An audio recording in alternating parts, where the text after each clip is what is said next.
All right, I'm finally getting back on this thing. It's been far too long.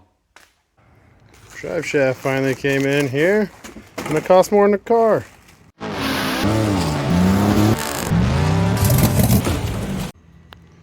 I ended up having to pay $700 for this thing because it's got the Ford flange on the back, aluminum shaft, and these are 1350 U-joints. They say it's good to 1200 horse, I think.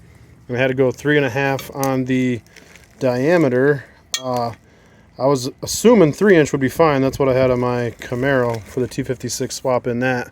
But given the length, the aluminum helps a little bit weight-wise, and it's actually a little bit better than steel for critical speed too. And I had to go 3.5 because of the critical speed issue. So that's a little bit more cost too. It costs more than the damn car, but it should hold up to whatever I can throw at it. So just spend the money once and be done with it. I got the flywheel all torqued down here, but I forgot my plastic alignment tool for the input shaft. So the clutch is gonna have to wait till the next mock-up, I guess. I love working on this lift at my old man's shop, but it is severely annoying to not be in my own shop sometimes. Okay, driveshaft tunnel has room now. I hate when that happens though. All patched up now, ready for more cutting. So I've got an issue I've never run into before. This new driveshaft, this is bottomed out in the trans itself. So it must be the yoke itself is too long because it's bottomed out right now. I couldn't even get it in the pilot.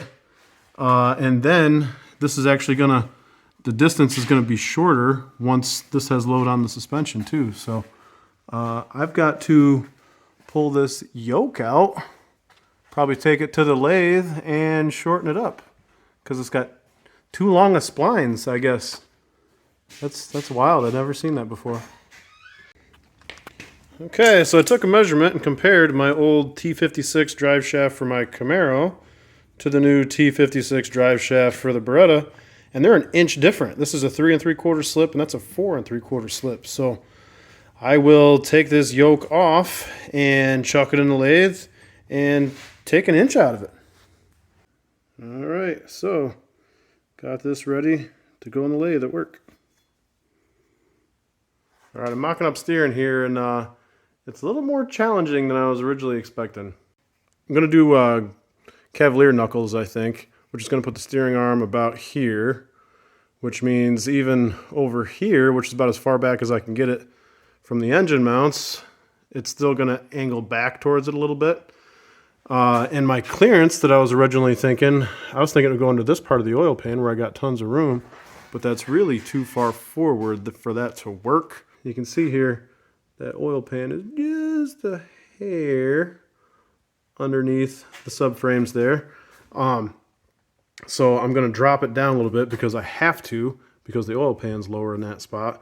And by dropping that down a little bit, I'm gonna keep it about in line with this little bump bracket. That's where the V6 oil pan used to be. And build it at about that height. And that'll do the same thing as it'll keep me from whacking the oil pan on anything here, because I would rather whack that C channel than the oil pan itself. So just gonna be a little bit more complex fab than I was originally thinking.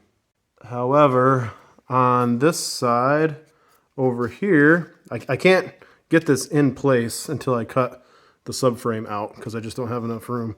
But it looks like my angle for the steering shaft and stuff will be pretty decent once this is in there. So that part will work all right. It's just going to be a bunch more fab for the steering brace that I'm putting in here for the rack itself. This car is kind of kicking my ass a bit this weekend. I realized where I've got to cut this for the steering rack through here. I'm actually going to end up closing up this hole with the access for the control arms. And the bushings in the control arms, the fronts I think were okay, but I have poly stuff laying around I'm going to put in, and put in a new rear because the rears on these are pretty much shot. You can see they're falling out already. And I'm going to have to do that right now before I weld the steering brace in here, because once those arms are in, they're not coming back out because that brace is going to go in through here. I'm going to have no way to get the bolts out. It's not exactly ideal, but I guess some compromises are gonna happen.